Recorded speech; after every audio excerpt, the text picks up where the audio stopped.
Sa 2 Corinthians 12:9, "My grace is sufficient for you, for my power is made perfect in weakness." I just recently resigned from Lufthansa Technique where I worked 8 years. Last January, Kyle had 2 major surgeries that prompted me to give up my work to be a devoted mommy to him. Yung development nung kanyang, yung extent ng brain damage niya, nakita namin yon when he grows older, as he grows older. Napansin namin wala siyang head control, wala siyang motor skills, tapos yung development niya sobrang delayed. Tapos early on, nakitaan na siya ng mga seizures. Ang nangyari sa kanya, he just cries kasi he couldn't explain what's going on in his head. So umiiyak lang siya. Gusto ko lang i-share that yung sakit ni Kyle, pag neurological ang problem ng bata, they don't sleep. Umiiyak lang sila. At 1 month, nagva-volume na siya because he just cries. Sa isang buong araw, you can just count kung ilang oras yung natutulog niya. Yung normal kid, usually, mahabang tulog niya siya umiiyak lang siya.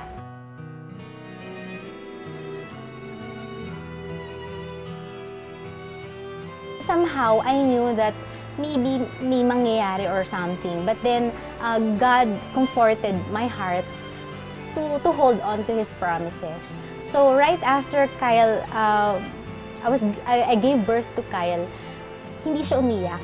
Kasi nakakain siya ng pupo niya. So, that is meconium aspiration. Nakakain siya. After that, his lungs exploded. Tapos, he was given 48 hours to live. Kasi after that, nag-jaundice naman siya, nag-kernicterus siya. That is a form of brain damage. So, that time, very still lang yung heart ko because I knew God said He will not die. So, alam ko na hindi mamamatay. Although everybody, ang daming doctors na nag-perform ng surgery niya, he underwent blood exchange kasi laso na yung blood niya. So, they had to, 1 week old, nasa hospital siya. So, they had to take out that poison blood and gave him a new type of blood. So, nag-survive siya. And that is one miracle for us. Pero after that, we were informed nga that there's a severe brain damage. So, na-discover namin yon as he grows.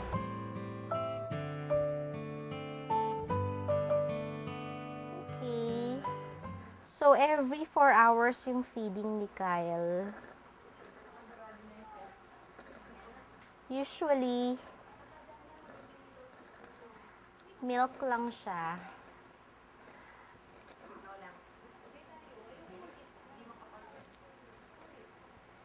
Pero lately, nag-discuss kami with his neurologist.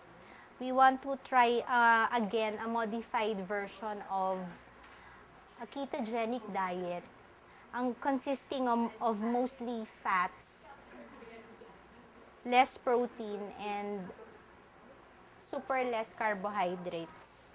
Actually, may hangin tayo sa tiyan, so nilalabas muna natin yung air para hindi siya bloated. And then, we put the medicine.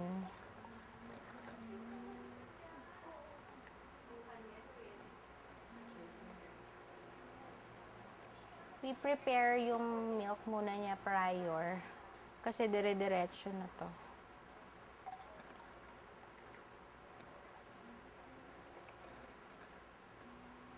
Kinokontrol lang dito para hindi sobrang bilis sa tummy niya.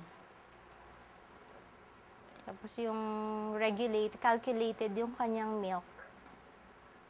Pati water intake.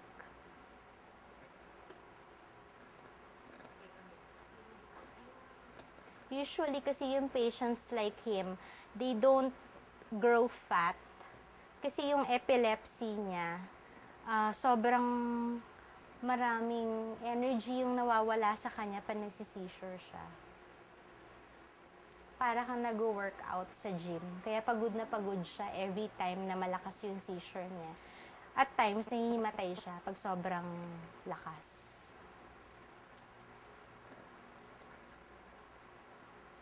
Yung kind of epilepsy niya is iba't ibang types.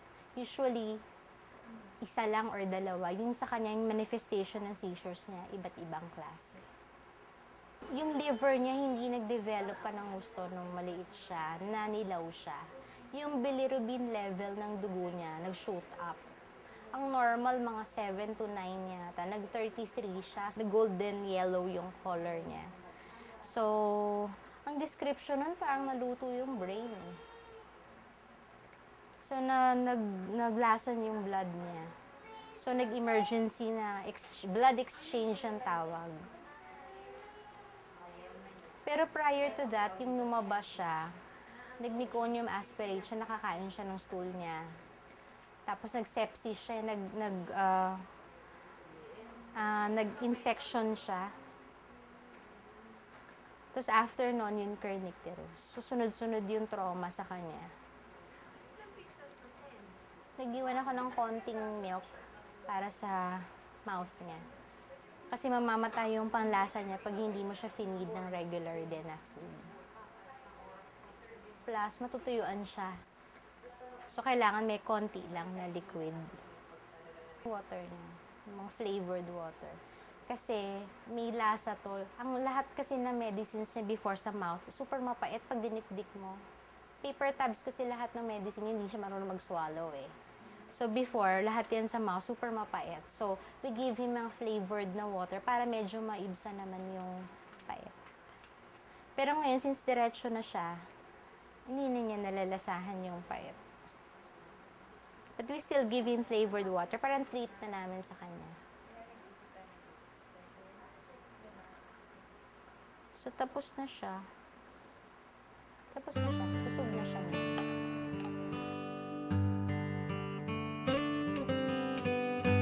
Yung during naman nung kay Kyle na I was pregnant. I was 5 months pregnant with him. I was having a devotion. Tapos the Lord led me to John, the book of John, where in the account of Lazarus, God spoke in my heart that my pregnancy will not end up in death. Kasi prior to Kyle, namatayan kami ng anak. So, I remember my husband went out for work at about 6 o'clock in the morning. I was wearing my pajama. I was carrying Kyle because he's crying. Dumating siya 9 p.m. in the evening. I was still wearing the same pajama. Meaning, the whole day, I was just carrying him. I can't even remember kung kumain ako or hindi. But, natandaan ko lang that my husband came home, I was lying on the floor. Because I don't know how to pray anymore. I tried praying standing, sitting, kneeling. And there he was at the door. He saw me lying on the floor because I was lying in prostrate before God. I was crying every time I'm giving him sleeping medicines because I don't even know when he's gonna wake up. Kasi for a baby, you don't normally give value. But every time I give him, umiiyak na ako nun kasi hindi ko alam kung gigising pa siya.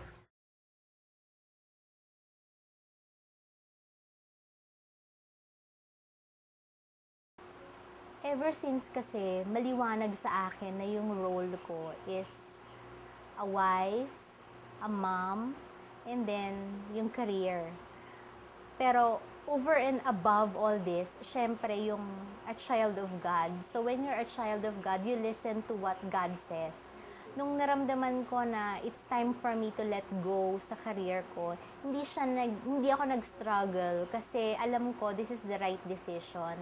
There is a price for obedience, and I know that God is calling me to be a mom to Kyle full-time.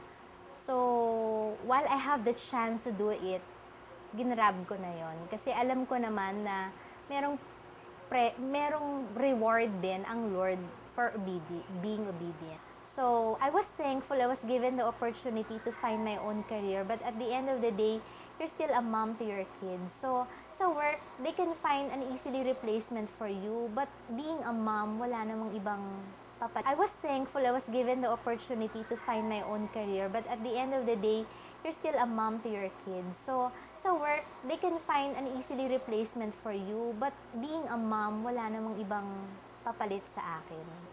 Mas fulfilled ako kasi I see him being taken care of very well. Kasi ever since I personally took care of him, he hasn't been hospitalized and then he gained weight. So yun yung reward ko, seeing him happy, nakita ko siya na he's smiling. Kasi unlike before, tahimik lang yan eh. All throughout the day, hindi siya nagre-respond. Straight face lang siya. Pag darating ako, tinatawag ko siya sa labas ng house. Doon pa lang siya, nag-iiba yung face niya, talagang sobrang iba yung joy na hindi mo ma-explain kasi he feels so secure knowing that his mom is near. So siguro yun yung joy na hindi ko pwedeng ipagpalit. Kasi first time mom, so lahat ng dreams mo for a good, healthy baby, nandun. Matagal kong pinangarap maging mommy. Pero I knew that God had a purpose. Kasi He gave a word that my baby will be for His glory. So somehow I knew God has a purpose, God has a plan for me. And very sad that this had to happen. But I knew that it is a test of my faith. Kasi I knew the Lord when I was still a little. But then, yung totoong testing of your faith comes not when the situation is peaceful, but when you are under severe testing. When we had him, we knew he was God's gift to us. There was never a time that we rejected him. Hindi mo matanggap na people will look down on you because your son is mentally retarded. But then, his condition made us better persons and better Christians. We went through several nights, crying nights. Hindi ako makatulog sa madaling araw because when I look at him, I couldn't, relieve him of his pain. And there are nights when I see my husband crying alone. Because this is not the life we wanted our child to have.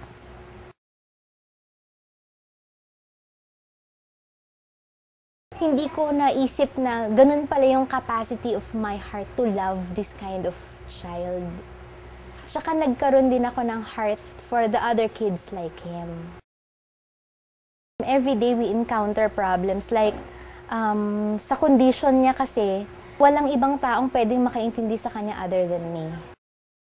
He cannot speak, he cannot communicate with them. Pero as a mommy, meron kaming sariling mundo namin that, I can understand what he feels. I was telling na he cannot see because he cannot comprehend what he sees. So he can just feel and he can just hear me. So at the sound of my voice, alam niya pagka mommy is near, mas secure siya. Kaya pag wala naman ako, ma-feel mo din kung how lonely he is. Buti na lang nagkaroon siya ng kapatid kasi ngayon may nadidinig na siyang ibang boses na bata. So, na-appreciate